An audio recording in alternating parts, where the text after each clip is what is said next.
Ninguém deve se orgulhar daquilo que as pessoas podem fazer, pois tudo é de vocês, isto é, Paulo, Apolo, Pedro, este mundo, a vida e a morte, o presente e o futuro. Tudo isso pertence a vocês, e vocês pertencem a Cristo, e Cristo pertence a Deus. Vocês nos devem tratar como servidores de Cristo, que foram encarregados de administrar a realização dos planos secretos de Deus. O que se exige de quem tem essa responsabilidade é que seja fiel ao seu Senhor. Mas para mim, não tem a menor importância ser julgado por vocês ou por um tribunal humano. Eu não julgo nem a mim mesmo. A minha consciência está limpa, mas isso não prova que sou de fato inocente. Quem me julga é o Senhor. Portanto, não julguem ninguém antes da hora. Esperem o julgamento final, quando o Senhor vier. Ele trará para a luz os segredos escondidos no escuro e mostrará as intenções que estão no coração das pessoas. Então, cada um receberá de Deus os elogios que merece. Meus irmãos, é para instruir vocês que eu tenho aplicado essas lições a mim e a Apolo. Usei nós dois como um exemplo para que vocês aprendam o que quer dizer o ditado "obedeça ao que está escrito". Ninguém deve se orgulhar de uma pessoa e desprezar a outra. Quem é que fez você superior aos outros? Por acaso não foi Deus quem lhe deu tudo que você tem? Então por que é que você fica todo orgulhoso como se o que você tem não fosse dado por Deus?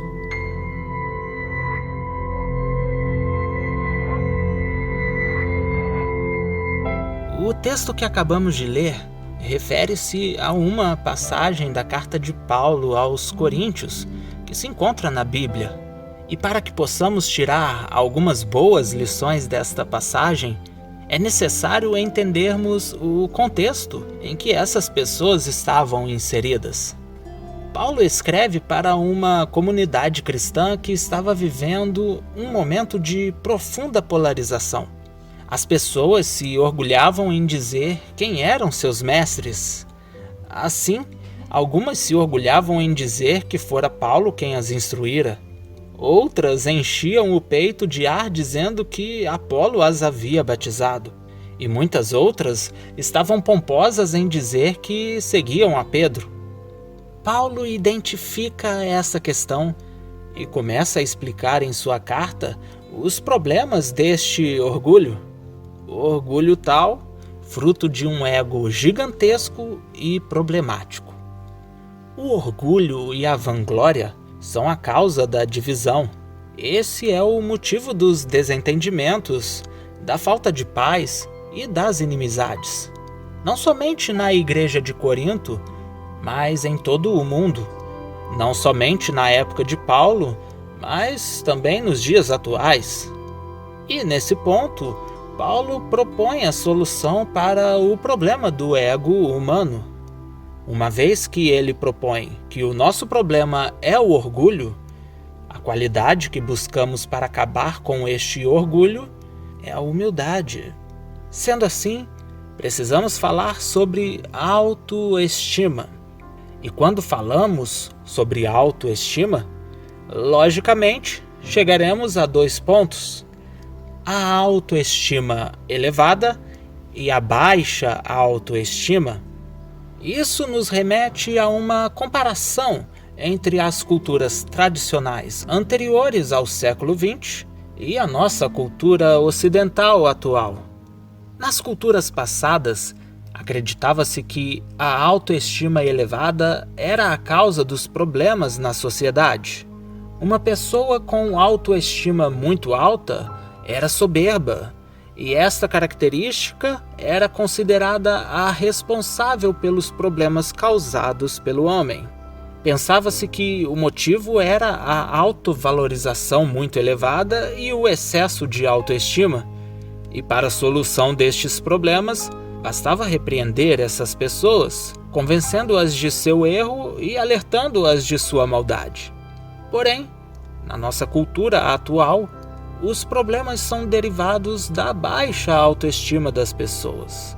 Ou seja, os crimes, a violência, são derivados de pessoas que são pouco valorizadas.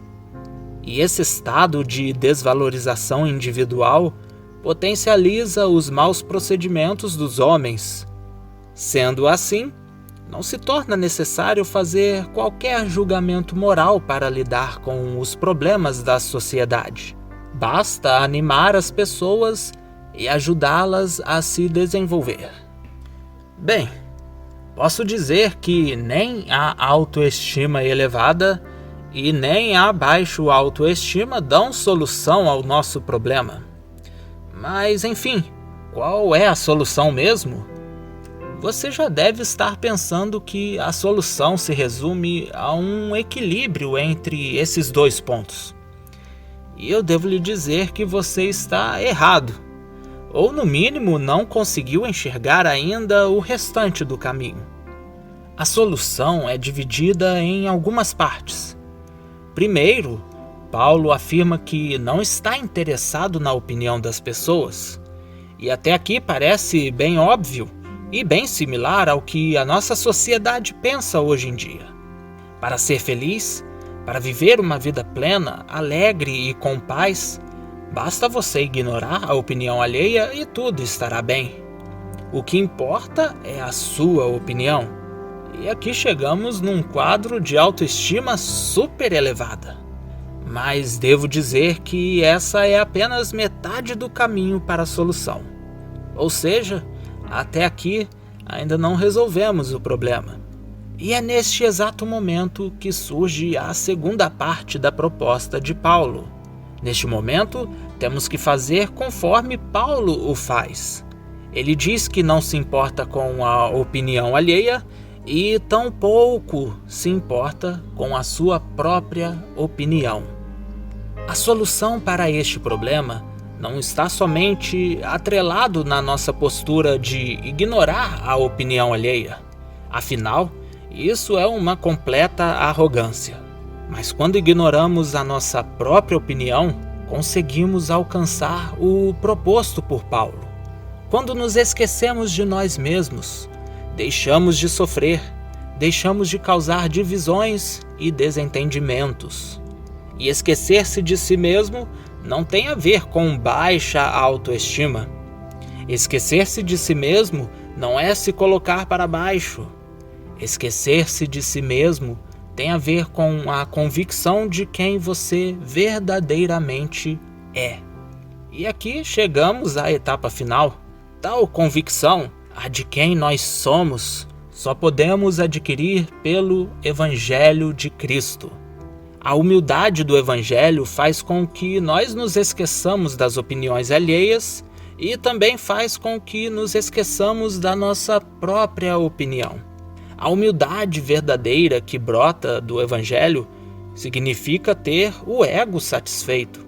Não se trata de satisfazê-lo com alta ou baixa autoestima. Não, na verdade não entramos neste jogo. Apenas esquecemos-nos de tudo isso. A pessoa verdadeiramente humilde não é aquela que se odeia ou se ama, e sim a que tem a humildade do Evangelho. Em Cristo, temos a satisfação de sua justificação. Em Cristo, não precisamos nos preocupar com as opiniões, seja lá de onde elas vierem. É Cristo quem nos confere identidade. É em Cristo que somos chamados filhos, justificados e acolhidos por Deus. A única opinião, ou melhor, o único que pode dizer absolutamente quem somos é Deus. E em Cristo podemos viver uma nova vida, livre do nosso próprio ego, livre da nossa própria opinião.